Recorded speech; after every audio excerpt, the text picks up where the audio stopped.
আজকের সকালটা একটু বেশিই সুন্দর ছিল, কারণ আকাশে প্রচুর মেঘ আর স্নিগ্ধ বাতাস। সো হ্যালো এভরিওয়ান, আসসালামু আলাইকুম, welcome back to another new video with Tazrian's vlog.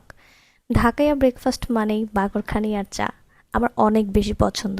ঢাকায় আসলে আমি কখনোই ব্রেকফাস্ট মিস করি না। ভাবি অনেক মজা করে আমার জন্য গরুর ঝুরা মাংস রান্না করেছে। এই ঝুরা মাংস হচ্ছে আম্মু মানে আমার শাশুড়ি মায়ের স্পেশাল আইটেম। ওনার হাতের ঝুরা মাংস বেস্ট। তারপর লাঞ্চ করে বাচ্চাদের নিয়ে বের হয়ে গেলাম রামেন ট্রাই করতে বাটার অ্যান্ড গ্রেসে। এই রেস্টুরেন্ট থেকে লালবাগ কেল্লার জোস একটা ভিউ বাবা। রেস্টুরেন্টও ওয়েল ইন্টারেস্ট ছিল, ফ্রেন্ডস অ্যান্ড ফ্যামিলি নিয়ে যাওয়ার জন্য বেস্ট। বাটার অ্যান্ড গ্রেসের এক্স্যাক্ট লোকেশন হচ্ছে লালবাগ কেল্লার ঠিক অপোজিটে। রেস্টুরেন্টে অনেক বেশি সুন্দর ছিল।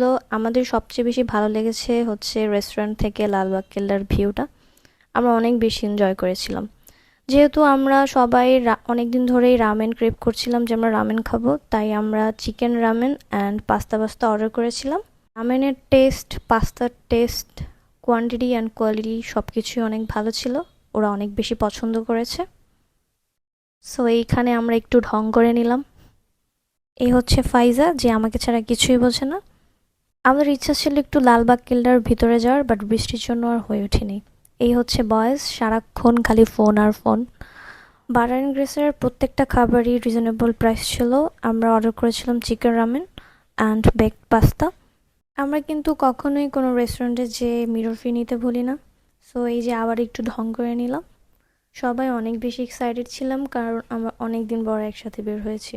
সো সন্ধ্যা হলো, সন্ধ্যার ভিউটা আরও বেশি জোস ছিল।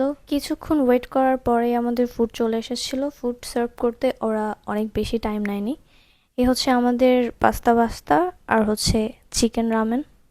রামেনের কোয়ালিটি অ্যান্ড কোয়ান্টিটি দুটোই খুব ভালো ছিল। টেস্টও খুব ইয়ামি ছিল, সবাই খুব পছন্দ করেছে। পার্সোনালি আমারও বেশ ভালোই লেগেছে।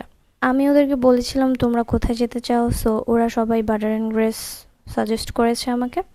তো ওরা এর আগেও এখানে ট্রাই করেছে, আমার ছিল first time. So for the very first time আমি এখানে রামেন ট্রাই করেছি, আমার কাছেও বেশ ভালোই লেগেছে। সবচেয়ে ভালো লেগেছে ওদের ইন্টেরিয়র। তারপরে আমরা সবাই বাসার উদ্দেশ্যে রওনা হলাম। বাইরে অনেক বেশি বৃষ্টি হচ্ছিল। সো এই ছিল আজকের video. Hope you guys will enjoy this video. সবাই ভালো থাকবেন, সুস্থ থাকবেন এবং আমার জন্য অনেক বেশি দোয়া করবেন। Thanks for watching.